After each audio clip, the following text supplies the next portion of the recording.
Living the present, preparing for the future. Welcome, everybody.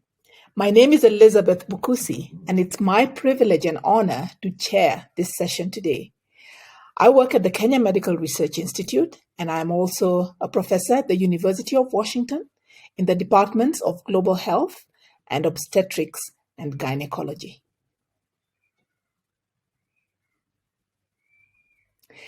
A few housekeeping remarks. The good news is the symposium will be available on demand shortly after the end of this live Congress and up to the end of the Congress. We'd like to kindly ask that you do not record, screen capture, reproduce, or distribute any content of this virtual meeting. We will have a question and answer session at the end of both presentations. So, living the present and preparing for the future.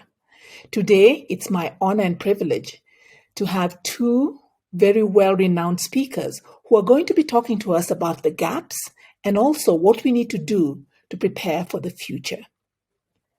I'd like to introduce our first speaker, Sinead Delany Moretwe, who's a researcher and a professor who works at the Wits Reproductive Health Institute at the University of Witwatersrand, Johannesburg. Sinead is a professor and the director at the Wits RHI, and she has interest in the intersections between infectious diseases and reproductive health. She's worked on a number of phase 3 trials of HIV prevention technologies, including oral, topical, and most recently, the long-acting injectable PrEP. There's a lot that I could say about Sinead, but I'd like to invite her to just be able to share her thoughts with us on PrEP. Where are we today, and what is the gap? Welcome, Sinead. Thanks very much, Elizabeth, for the kind introduction, and thanks very much to the organizers for inviting me to speak with you today as part of this illustrious panel of friends and colleagues. My name is Sinead Delany Moretwe from Wits University, and I'm going to talk about PrEP today. Where are the gaps? I have no conflicts of interest to declare. When we look at global PrEP access, as of Q2 2021, we've achieved 1.3 million PrEP initiations, which is a significant progress. Most of those initiations have occurred in high-income countries in North America and Europe, but it is encouraging to see that initiations have also been high in countries like South Africa and Kenya, which are areas of high HIV prevalence. One of the challenges with oral PrEP initiations is converting those into persistence or prevention-effective adherence. And here is data from a demonstration study conducted in South Africa and Kenya, which in adolescent girls and young women 16 to 24, which showed the real challenges with persistence, such that out at month 12, only 6% of users were continuing. This finding is not unique to this particular population. A recent systematic review of 41 programs found that about a third of people discontinued PrEP within 1 month of starting. And one of the observations is that these early discontinuations are unlikely to be due to changes in risk and may be due to other issues associated with the products themselves. So even for those people who are taking PrEP daily, there are challenges with daily PrEP use. This is data from the HPTN 082 study that was done in young women in South Africa and Zimbabwe who received oral PrEP in the context of a package of adherence support that included counseling, text messages, and peer support clubs.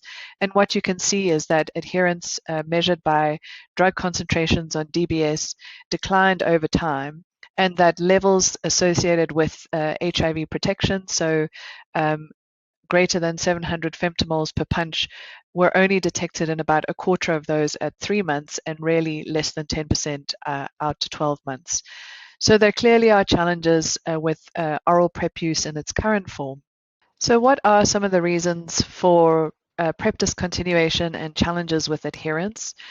Well, studies done with a range of populations across a range of geographies have really identified 3 key challenges. Challenges with the drug, either side effects or size, or just the difficulty of taking a pill a day, or health systems challenges such as cost or costs associated with access to health services, and just the visit burden that comes with attending visits to get PrEP resupplied. And the third area of issues is really around context. So antiretrovirals are associated with being HIV positive. Many, particularly young women, may be judged for taking control of their sexual behavior and activity. And with high levels of gender-based violence in many areas of high HIV prevalence, the threat of partner violence also may be a disincentive to continue PrEP. And then we can add the COVID pandemic, which has really disrupted supply chains, but also healthcare services, as well as people's sexual behavior. Reassuringly, although there were initial impacts on service delivery, services have been innovative and have been able to address some of the challenges created by the pandemic. But clearly, longer-acting products would be helpful. So what do we know about people's preferences for PrEP? Well, here are data from 2 studies conducted in different populations. One was a discrete choice experiment that looked at preferences in adult men and women, as well as adolescent girls and female sex workers. And you can see that overall there are preferences for the injectable in all populations, but there were different preferences by population. And in the other panel, here is an example of a more not just hypothetical, but people who had experience with placebo versions of delivery systems expressing their preferences after use. And again, you can see a preference for injections or long-acting methods over tablets. So what do we actually have in the toolkit? Well, there are a number of emerging and future options. In addition to daily oral PrEP, we'll talk a little bit about the dapivirine ring and injectable cabotegravir, which have demonstrated efficacy and are now moving into product introduction, and then talk about 2 new products that are currently entering phase 3 trials.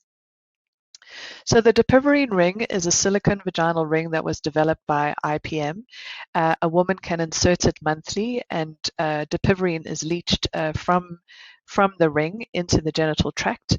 There's a low level of systemic absorption, which means a very good side effect profile. 2 phase 3 trials showed that the ring reduced HIV risk by 30%, and in the open label extension studies that followed, that risk was reduced by 50%. The ring has now going through a process of regulatory approval, both with international bodies, but also the first approvals on the African continent in Zimbabwe. And in addition, the WHO has moved to develop clinical guidance as well as to pre-qualify the ring, which is important for future procurement. So what are the next steps with the ring? Well, it's important to generate additional data in adolescent populations who are likely to use this product, as well as women who are breastfeeding or pregnant. And there are a number of studies that have been developed by the MTN, which will produce results in the next 1 to 2 years. IPM is not satisfied with the monthly ring and so has moved on to develop the 90-day ring. There has been progress on the phase 1 trials, and plans are to move to phase 2 bridging trials with the results expected in 2025. And excitingly as well, there are plans to develop a combination dapivirine levonorgestrel ring, which has gone into phase 1 trials and which will likely have a clinical evaluation of contraceptive efficacy with results expected in 2027. So moving on to long-acting injectable cabotegravir. Cabotegravir is an integrase inhibitor, very similar in structure to dolutegravir, which is used widely for treatment in sub-Saharan Africa. But unlike dolutegravir, it can be produced as a nanosuspension and used as a depot injection given every 8 weeks. It's been developed for both treatment and prevention. And last year in 2020, 2 large phase 3 trials evaluating the efficacy of injectable cabotegravir compared to Truvada for PrEP both found superiority of cab over Truvada in these trials. Importantly, the HIV incidence across both trials was less than 1%. But what was observed were in the cabotegravir arm were reductions of between 66 and 88% lower HIV risk in those people who received cabotegravir. And the view is that this improvement over daily oral PrEP had to do with the adherence advantage that a long-acting, discrete PrEP method had, particularly for people with sort of busy or lives. In addition, CAB was found to be safe and well tolerated, and so now there are plans to move into open label demonstration and into demonstration projects. So what's important that we've also learned from these trials, and the first with using long-acting methods, are about the breakthrough infections in cabotegravir. One of the important lessons learned was that there is a challenge to detect HIV with conventional testing algorithms that rely on point-of-care antibody test. That in some instances, these delays in detection can translate into development of resistance as people have sustained exposure to cabotegravir monotherapy. Importantly, in the HPTN 084 study, we didn't see any resistance, but it's important to continue to monitor that. What is important to point out is that in several instances as well, these infections were associated with undetectable drug levels, so delays in dosing. And finally, what is the other important note is that despite seroconversion in a handful of people, they went on to suppress their HIV on alternative regimens. So going forward, HIV RNA testing is something that has to be considered in the open label extension, but also in future trials of long-acting products. What does this mean for programs? We're not sure, but additional data will be helpful. And I think it is an issue that will affect other long-acting products. And the last point on cabotegravir is that we need additional data for adolescents, pregnant and breastfeeding women, and that data is being collected through the open label extensions or additional studies.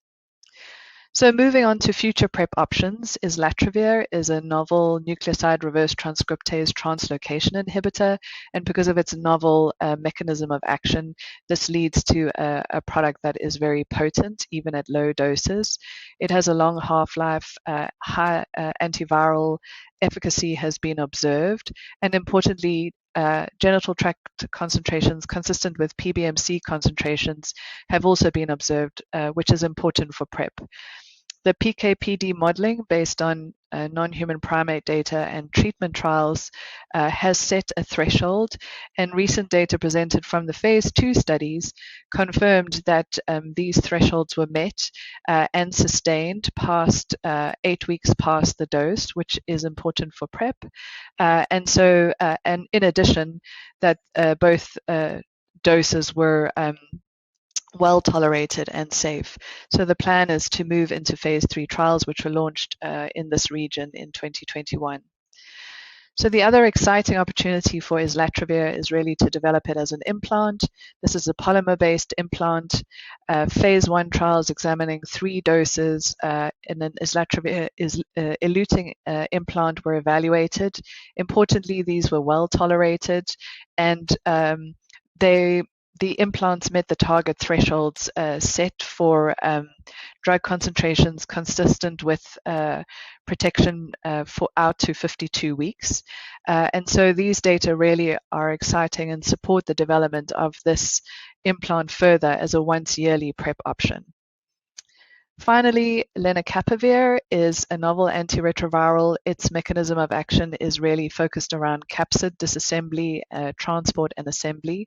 It is very potent, maybe 10 times more potent than some of the current antiretrovirals, which again makes it very attractive for PrEP. And PK data that was presented last year supports the idea of 6 monthly dosing. With this trial as well, with this product as well, phase 3 trials are planned in a range of populations for 2021.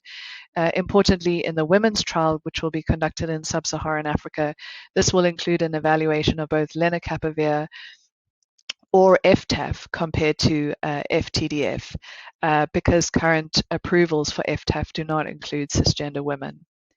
So, in conclusion, we've made significant progress in expanding access to oral PrEP, but clearly there are challenges with persistence in some some populations, and longer-acting methods are desirable, particularly for these populations, and could overcome persistence barriers. The dapivirine ring and injectable cabotegravir are emerging long-acting PrEP options, and then we have a pipeline that is rich with novel agents that are currently being evaluated, which could be delivered either as pills, implants, or 6-monthly injections. And ultimately, what we want is an expanded range of HIV prevention options to ensure that we can have sufficient PrEP coverage across the life course and for different populations with different lifestyles so that we can achieve the goal of HIV elimination. Thank you very much. Our second speaker, Nyaradzo Mgodi, is a medical doctor who's a histopathologist and has a lot of experience in conducting HIV clinical trials in women of reproductive age. She is based in Harare, Zimbabwe, and has been working with the University of Zimbabwe, University of California, San Francisco, UZ-UCSF Collaborative Research Program. Nyaradzo has been a lead investigator in several clinical trials, including HPTN 076 and HPTN 082 protocols. She also serves as a co-chairperson for HPTN 703 and HPTN 081 studies. Nyaradzo has many accolades to her name. Suffice it to say that she also serves as a member of the Policy and Implementation Steering Committee of the Global Evaluation of Microbicide Sensitivity, GEMS project, and she's also a conference advisory committee member of the International AIDS Society in 2017. Nyaradzo, it will be our pleasure to listen to you today. Thank you very much, Elizabeth, for the kind introduction. And thank you, Sinead, for laying the groundwork. My presentation really is going to reiterate what Sinead has said. I would also like to thank MSD and the symposium organizers for inviting me to present in this symposium. So my name is Nyaradzo Mgodi. I'm from the University of Zimbabwe Clinical Trials Research Center. I'll be talking about preparing for the next generation PrEP. What have we learned from oral PrEP rollout? I have no potential conflicts of interest to declare. So despite the availability of highly effective strategies for HIV prevention, the number of new HIV infections worldwide remains high, and the numbers are more in women, especially here in sub-Saharan Africa. So we know that there have been challenges with pre-exposure prophylaxis for HIV prevention in the past and in the present.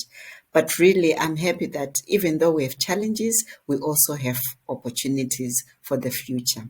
So I'll focus today on the challenges with current PrEP, and I'll also look at some innovative models of PrEP implementation, and I'll talk about avoiding PrEP-related stigma and how to empower the end user.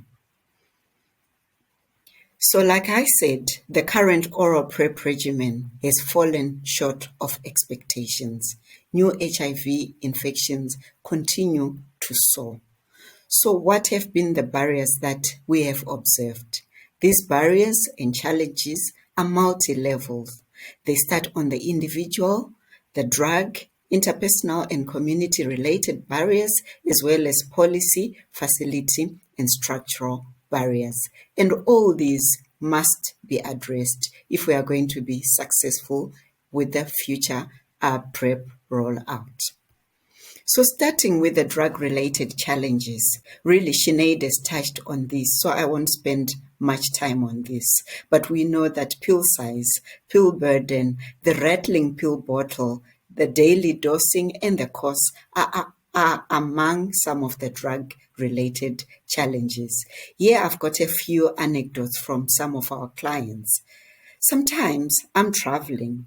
Some weekends I was not taking my drugs because I did not like carrying it around with me because it makes noise and people just get suspicious and say, this one has the virus. And then someone had to take their medication, their PrEP rather, in private. They had to hide They say, when I got home, I really thought about it. The drugs were large, and if my friend was to get me with them, they would think that they are antiretrovirals. And if I explained, they wouldn't believe me. And then there's the issue of disclosure to partners. The third participant said, I was just afraid to take pills. Yes, whenever I would take the pills, I would notice something is happening to my body, which will be caused by the pills. Yes, and then sometimes they don't want to disclose to the partner because the partner may think that they're HIV infected. And this is mainly a challenge with adolescent girls and young women when they take PrEP. Besides the fear of stigma, they fear that disclosure may imply existence of other partners. One young woman said, I declined PrEP because my husband would accuse me of having other sexual partners while he is away. So I think it is best for me to ask permission to take PrEP. And if he agrees, then I'll come. Yes, so this means that some young women do not have autonomy. They cannot decide to take PrEP for themselves. So also they fear intimate partner violence, and some have got low risk perception, and some have no prior knowledge of PrEP. So what this means is we must continue to work on a female-controlled, perhaps longer-acting product or intervention that a woman can use with or without the buy-in of a male partner. So coming on to structural and policy level barriers, I'll just mention a few here on the slide, and these pertain to my country, but I'm sure this is resonating with Sinead in South Africa, and I'm sure even in Kenya, as Elizabeth might discuss later on. So in my country here, for example, we have high staff turnover and limited resources for training and retraining of staff. Sometimes there are shortage of lab commodities for essential tests like HIV. There are drug stockouts and sometimes delivery of near expiring drugs. And we also need to make our services friendly, and they must always be accessible. For example, many female sex workers work at night and they sleep during the day, and some are highly mobile. So we need to ensure that we do not put barriers that will prevent them from accessing services. So we need to work with them and remove these structural policy level barriers by making our clinics friendly. And I know some clinics, they provide pre-exposure prophylaxis at HIV clinics, and this is not very friendly. So as we talk about barriers, we need to remove the barriers. We need to address the challenges and the barriers so that we are successful in PrEP implementation in the future. So provision of PrEP really should be framed by a human rights-based approach and should uphold the rights of all clients. All clients must have their right to dignity and non-discrimination and be seen with respect. They have their right to privacy, confidentiality, and all services. And we as healthcare providers, we must acknowledge the requirements of the informed consent. Above all, there must be justice and beneficence. So if you look at the image or the cartoon on the left of this slide, yes, we might talk about equality. We might even raise the bar a bit and talk about equity, but it is about justice. We need justice as we address the barriers. We must remove the barriers to PrEP access. And with that, I think we will be successful in future. The background of pre-exposure prophylaxis really was conceived to fill the urgent need for a woman-controlled HIV prevention method. So we know that biomedical technologies alone will not alter the underlying gender inequalities that make girls and women like me vulnerable to HIV. So as we plan and as we roll out new HIV prevention methods in the future, special populations like women, girls, men who have sex with men, and transgender people will face, and they will continue to face, barriers to product access and use that stem from cultural norms and lack of power in relationships and society. So what am I saying here? We need to address gender, and we need to address relationship-based challenges so that these special populations can access PrEP in the future. We also need to work on innovative models of PrEP implementation, accessibility, and care. And one priority is demedicalization of PrEP. I'll reiterate what Sinead said.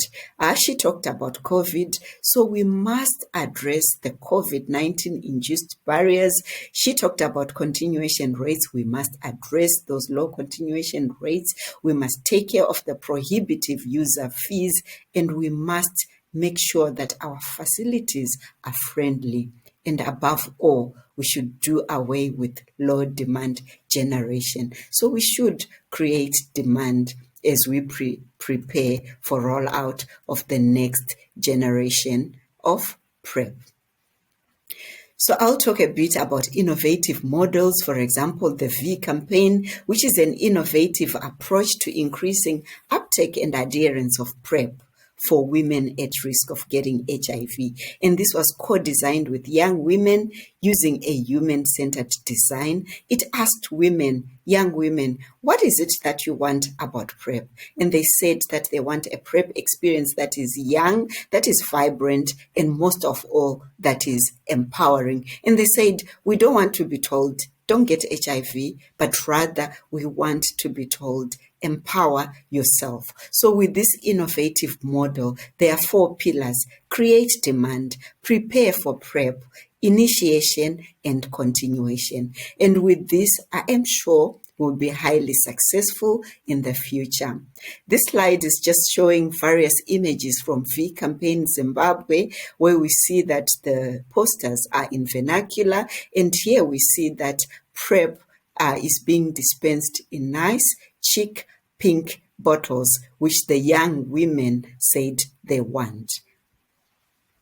So we also must avoid PrEP-related stigma, and we must empower our clients as well as our healthcare providers and our systems.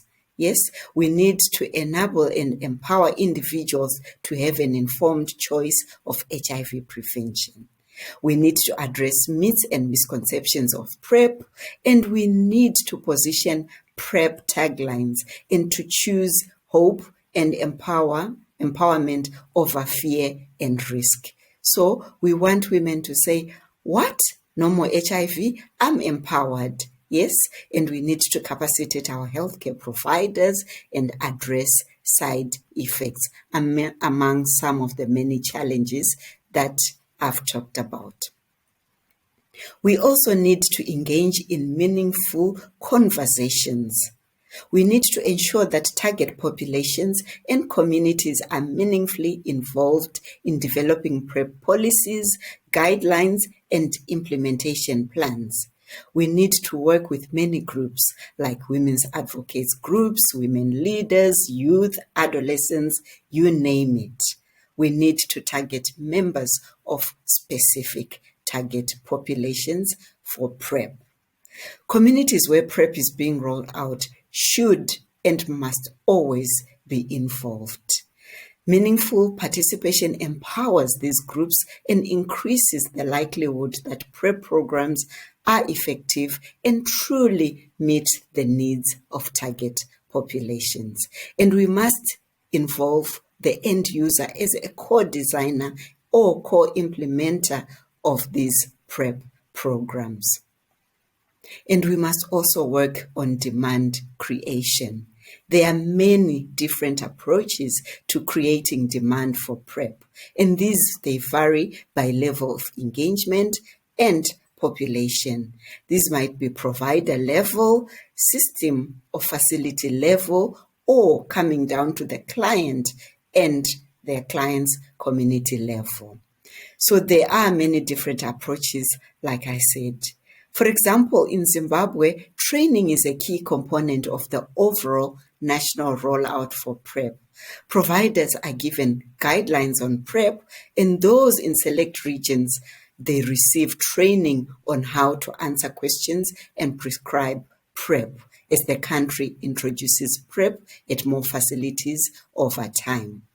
In South Africa, training provides counseling for PrEP uptake and adherence, as well as how to use demand creation materials. And this has helped increase PrEP use. For example, I know Wits University, where Sinead comes from, has done a lot of training for clinicians and providers, giving them counseling and working through case studies of PrEP users. So, in summary, I would like to remind people that yes, barriers to PrEP exist, and yes, they are multi-level, but we've got the tools and equipment to deal with these multi-level barriers. The lessons learned from oral PrEP rollout will assist us to deal with these barriers as we prepare for the future. And the current and future interventions, as well as some of the innovative models, they are a potential game changer. Yes, but we need a supportive organizational and policy environment, and this will allow rigorous national scale-up of the interventions. And also, it is important to consider integrating PrEP into services across various entry points of public health systems. But we must remember that we not only want to roll out PrEP in public health systems, we must ask the potential end users or the clients themselves where they want to access PrEP from. So in my opinion, the end game is to expand HIV prevention options for cisgender women globally, including adolescent girls and young women. We want to empower them and give them choice, and we must not leave anyone behind.